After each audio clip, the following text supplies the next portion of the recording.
if there's an escalation of tariffs, I can imagine that exports accelerate from China to Southeast Asia, competition and internal political pressure ramps up. Southeast Asia actually enacts more protectionist measures as well. So I think there's acceleration of these trends. Welcome to Brave. Learn from Southeast Asia's best tech leaders. Build the future, learn from our past, and stay human in between. No BS on success. I'm Jeremy Au, venture capitalist, serial founder, Harvard MBA, science fiction nerd, and dad of 2 daughters. Every week, we debate startup news, interview changemakers, answer listener questions, and share personal insights. Join our movement of over 40,000 members and get transcripts, resources, and community at www.bravesea.com. Stay well and stay brave. Morning, Shuyen. Morning, Jeremy. How's it going? What's up with you, Shuyen? Not much. It's been a busy couple weeks. There's been a ton of events. And I was just at the Zooglar demo day earlier this week where I met a couple listeners. Shout out to Melvin. We took a selfie, so that was a new experience for me. Thanks, Melvin, for making me feel like at least a D-list celebrity or something. And to our listener, Jeremy, who told me that our comments about the diabetic horse really made his day. I think we could do a longer thing on GLP-1s, but really it all started with the poor diabetic horse who wasn't allowed to eat carrots or apples. So yeah, but no, I think some really good activity in the ecosystem. So the Zooglers are like Google alumni who come together around the world. They did a demo day with 9 different companies presenting. Last was actually Cesar Sengupta's new startup Arta Finance, which just did their global launch last week. That was just really cool to see. I love demo culture. I think it's more fun to see demos than to go through yet another pitch deck. And so really would love to see more of those because then you can see, hey, what are you actually selling? What's behind the curtains? Not another slide. And then I also participated in a panel with Sega, which is bringing Chinese entrepreneurs to Singapore to set up global companies. That was a very different segment of entrepreneur that I normally interact with. Despite going to Huazhong, my Chinese is very lousy. These are all entrepreneurs who've operated at scale in the Chinese market who are now looking to do their next thing and are thinking about markets outside of China. It was interesting to chat with them and see what kind of technologies they were playing with and what they were excited about. Coming up, we've got Switch, we've got Singapore FinTech Festival, ton more people coming into town. I think there's the mood around financing, but the underlying grassroots activity continues to be pretty strong. Yeah, awesome to hear that you've been enjoying some of the D-list celebrity fame. I also like to give a shout out to Bernard Koh from Hong Kong, who reached out with a kind testimonial about how he enjoys the podcast. We'll try our best to continue talking about Singapore and the Southeast Asia tech ecosystem in a thoughtful way. And you heard it here first from Shian. Your next startup idea is a GLP-1 for horses. We're talking about the tech ecosystem in Southeast Asia. There was a lot of events as well the past month. I think we were wrapping up the F1 post, the super returns, obviously, and there's a lot of activity. So family offices, I thought it was interesting because I felt like the mix of people I met was a little bit different. I think that now there was many more family offices in a conversation, and I think they've completed their move to Singapore and now they're exploring various assets. I thought that was just an interesting shift. Whereas last year, at least for myself, when I met them, they felt much more like earlier in the process of exploring what asset classes are getting set up. And I think for the ones who are former founders as well, they've also seemed to be really interested in being a bigger part of the ecosystem, not just being financial investors, but starting to think about how they can contribute and help build up the community, which is really heartening to see. Yeah, I think the big thing we wanted to talk about was the NTUC Income and NTUC Enterprise and Alliance insurance deal. Quite interesting. The big news is that the Singapore government has decided to veto the current transaction as it stands. The key reason they had was that previously there had been $2 billion of surplus that had been made during NTUC Income's corporative social mission days. That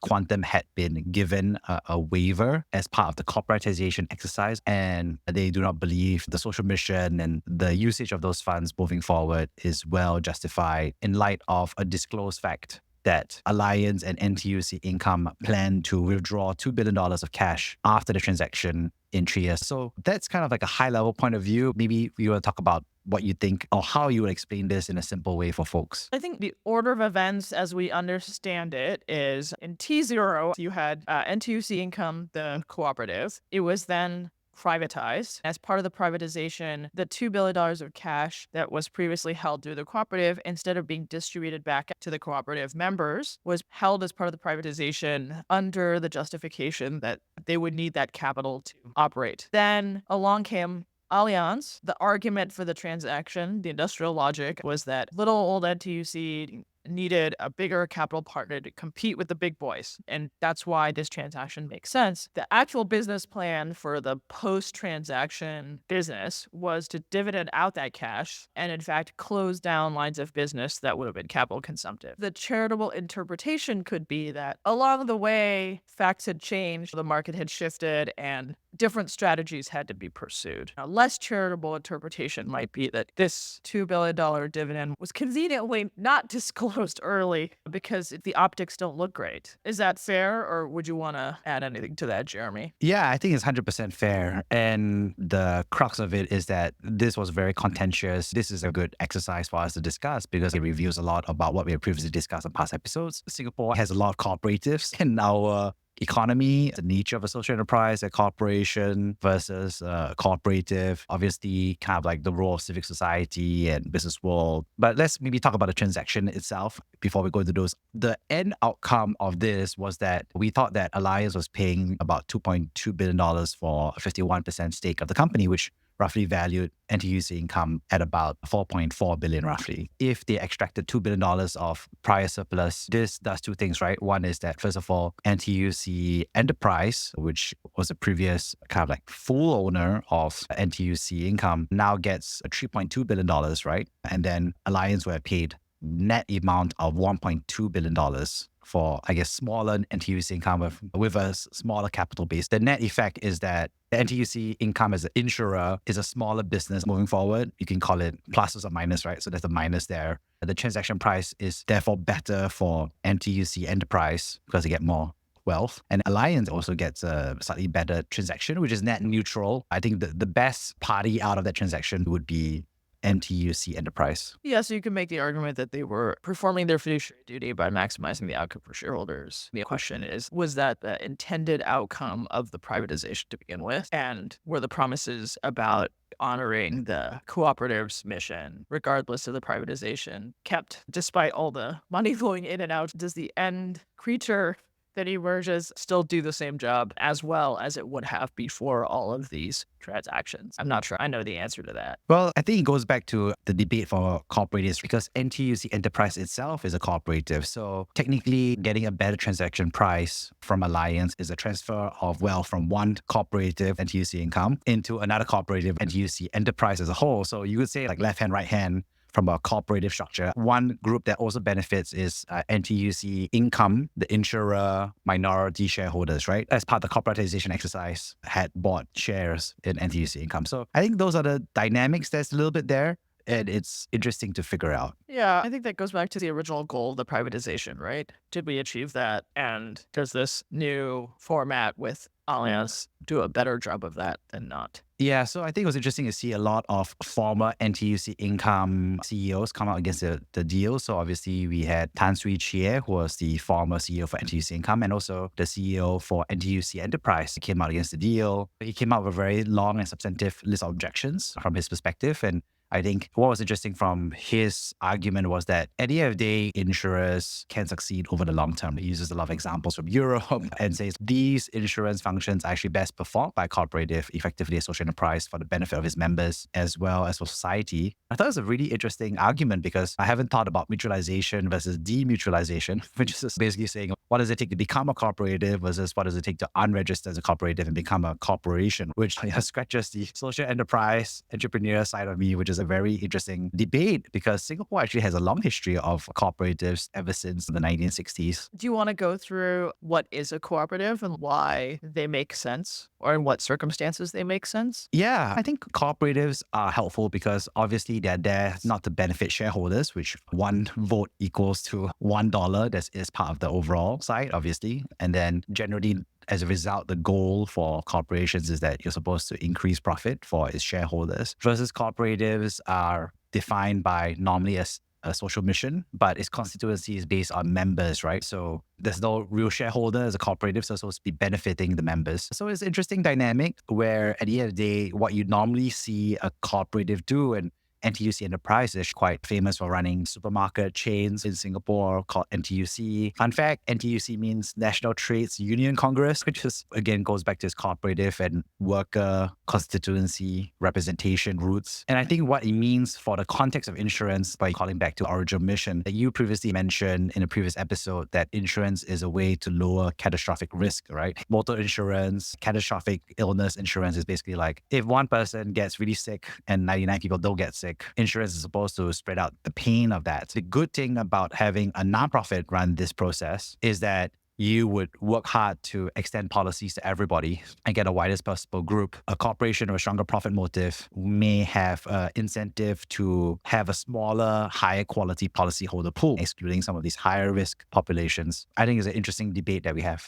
And I think in the early days, a big part of it was that they were willing to do small dollar policies. It wasn't just about underwriting high risk people. It was about underwriting people who weren't particularly at the individual level super profitable to serve. But if you got people into the habit of insuring themselves and you got enough of them, over time, you could build up a pool of people and you didn't have to deal with your shareholder in terms of a profit, right? You could just be like, am I offering catastrophic risk insurance? Am I solvent to do that? And I think the argument is that now in the modern era, all these consumers have ample alternatives. So you don't need as much of that option. Obviously, Singapore has gotten richer, been deregulation of some of these industries. You have multiple insurance options. It's not like no one will insure you. And I think on a prior episode, part of the argument that I was making was like, there is still a role for cooperatives because they keep a lower price bound, right? Because they don't have as profit maximization incentive. So I think, what is it, Charlie Munger, right? Show me incentives and I'll tell you how someone's going to behave. We believe that deeply. Say you want to achieve cooperative goals. If you have a profit incentive, you're still always going to tend towards that. I think the quote that came up quite a lot was that the Alliance CEO, Oliver Bate, said he was worried about things that look great from a volume perspective and not so great from a value perspective. That was, I think, the quote that caused a lot of alarm bells, I would say, along the quotes from a lot of the former NTUC income CEOs. It goes back to what you just said, which is that what that is kind of like business corporate language for is basically saying that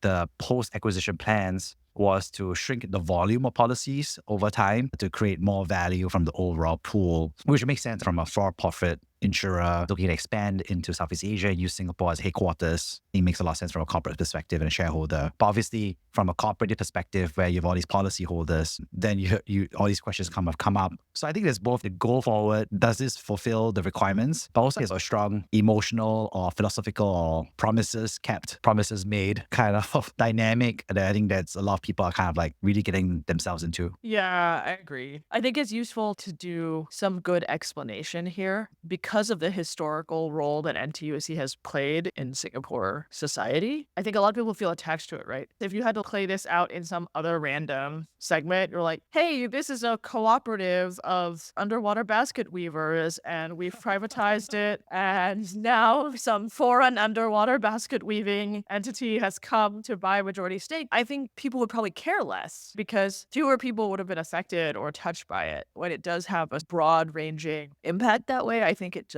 does merit spending a little bit of time kind of talking through and understanding the logic of what happened. I think most people are busy, right? They just read the headlines and either you're like, oh yeah, I like that law, or they don't engage with the details of it. And so I do think it is useful to have that conversation. Yeah, exactly. The history is important, right? NTUC is a tripartite member that represents employees, and it was closely affiliated with the People's Action Party during the independence days. In fact, NTUC split from an early entity called the Singapore Trades Union Congress. So Singapore Trades Union Congress, STUC, split to two. NTUC went with the today's People's Action Party in 1961, and further left-wing unionists went for the Singapore Association of Trade Unions, SATU. So NTUC continues to be PAP affiliated. So yeah, and they also now run NTUC Enterprise, which is a holdco for all of its social enterprises, right? So we say supermarkets, childcare, the hawker centers. So actually it's a very big chunk of the Singapore economy. If you go one level deeper, your NTUC income, about 2 million Singaporeans have NTUC income policy. So that's pretty much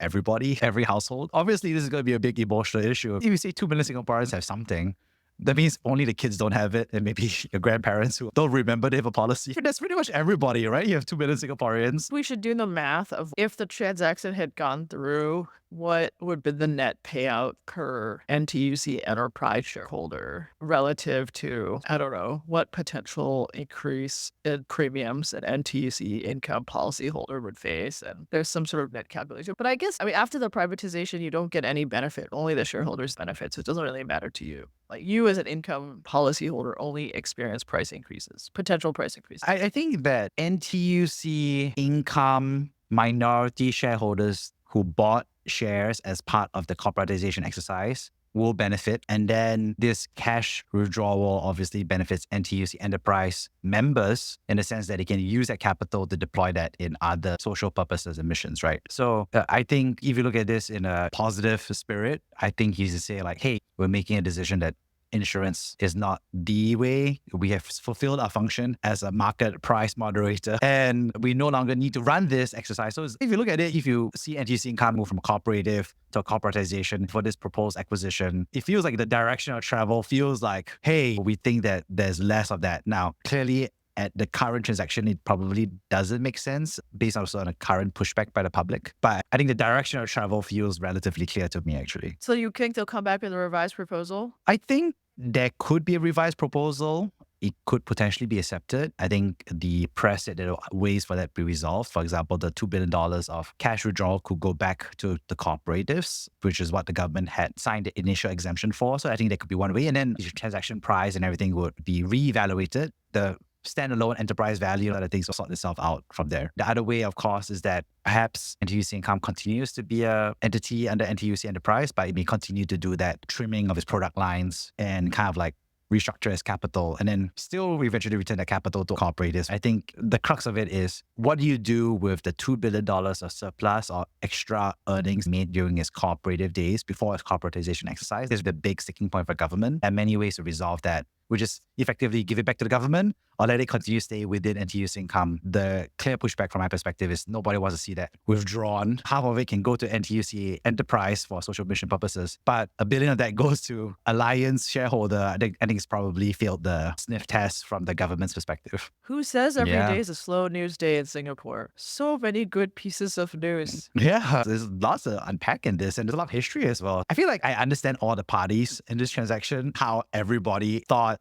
it made sense and how it helped achieve their shareholder mission, their cooperative mission, their mission to help Singapore. I think it all kind of makes sense. But then you look at it all together, you're like, okay, I can see why it's getting a lot of pushback. You know what doesn't make sense? It's 25 days until the US election, and it's still a toss-up. That does not make any sense to me. I'm not surprised it's a toss-up, but are you surprised it's a toss-up? I feel like there's just so much crazy coming out of the Trump-Vance campaign that it boggles my mind. He got up at a rally and played music for half an hour, didn't answer any questions. I was like, what?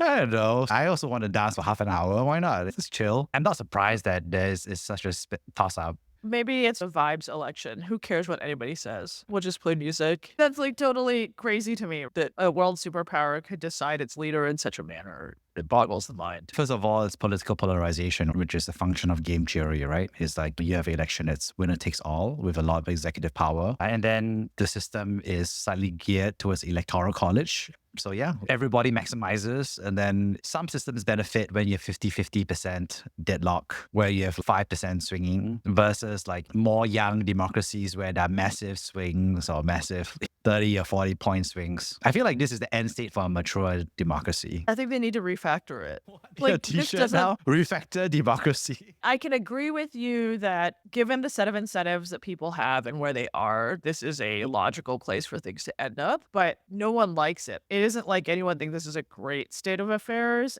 That's why I think maybe I'll make a t-shirt. Refactor the code base. Down with Electoral College. Down with Citizens United. Look, at the end of the day, I always like to joke that democracy is a young institution. It's something that existed since the 20th century. So I think people are still figuring out a lot of the mechanics and outcomes of what a democracy looks like. So I think a lot of us are middle-aged democracies today. And Singapore is a young democracy. I think democracy is too broad a statement, right? Because there's many ways of administering that. I think it's really hard problem. Sorry, that's so unhelpful. I'm sorry, Americans. It's your country. You guys figure it out. What people are interested in is the impact on Southeast Asia based on the stated policy and platforms. I don't think it makes a difference. I think one thing that is like, what difference do you think it makes a Republican or a Democrat administration as it pertains to Southeast Asia? Kamala Harris has proposed a continuation of the Biden policy, so we should continue being strict on China. I would say that I think Trump does have, as is claimed, obviously, with a 60% tariff on Chinese imports and a global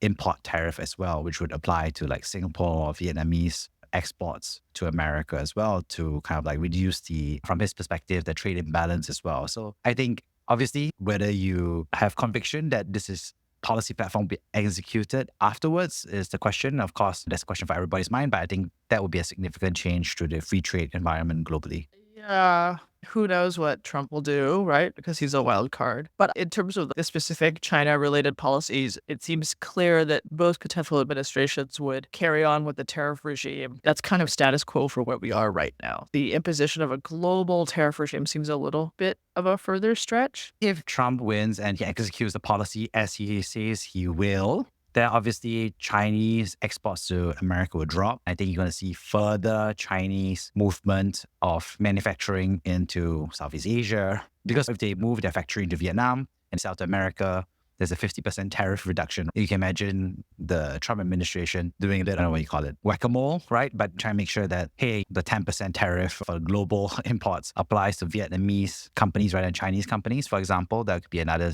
dynamic. And then thirdly, of course, you will see that Chinese exporters will focus a lot more on exporting to Southeast Asia as an end market. We already saw pushback where Indonesia recently banned Temu, which is a subsidiary of Pinduoduo, from selling because they're worried about Indonesia's shrinking middle class and shrinking local manufacturing base as well.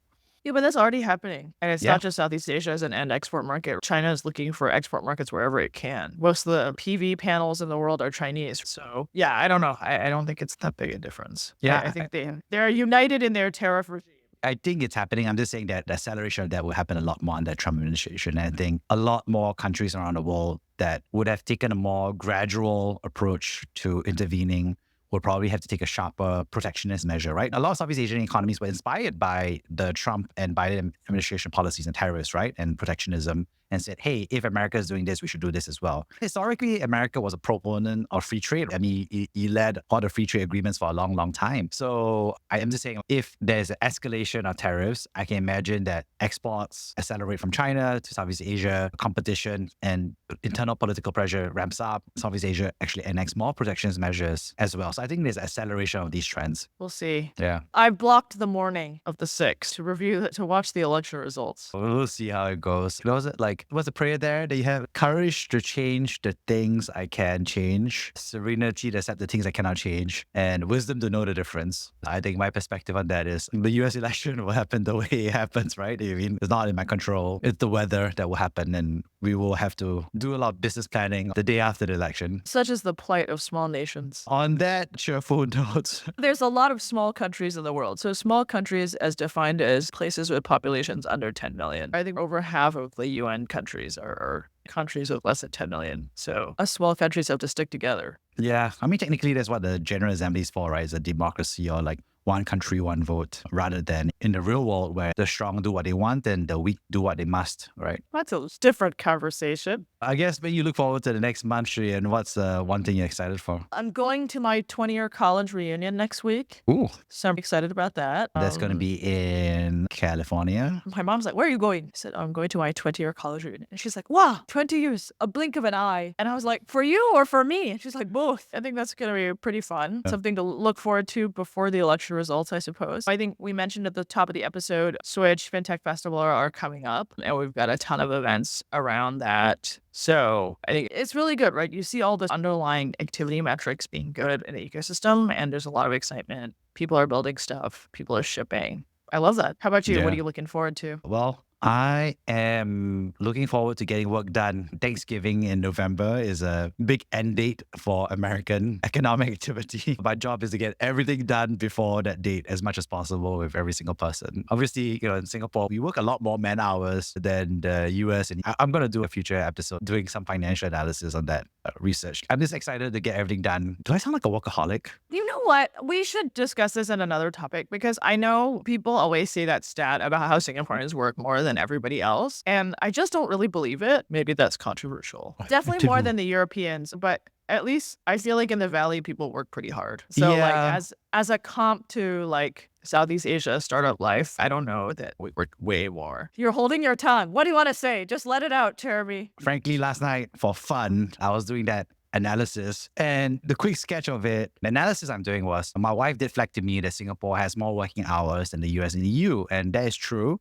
So the analysis I did was that Singapore works about 3,008 man hours a year, whereas America works 2,300 hours a year, and the EU works 1,800 hours per year. So that's a reported government number. So that's a facts. And then after that, I started saying like, wait, that's not fair because Singapore's GDP per capita on a purchasing power parity, like adjusted for cost of living, is high, actually higher than America. So are we earning more as a formally trained economics student? We also have to adjust for the fact that Singapore has a very strong MNC headquarter base in Southeast Asia. So some of that GDP is credited to us, but it doesn't flow to individuals. So then you're looking at domestic household consumption, which is how much you get to spend. Americans get to spend a lot of money. The Singaporeans already spend that much, but then you adjust it again for cost of living. The Singapore household size is larger than that of Americans, and Americans' household size is larger than EU.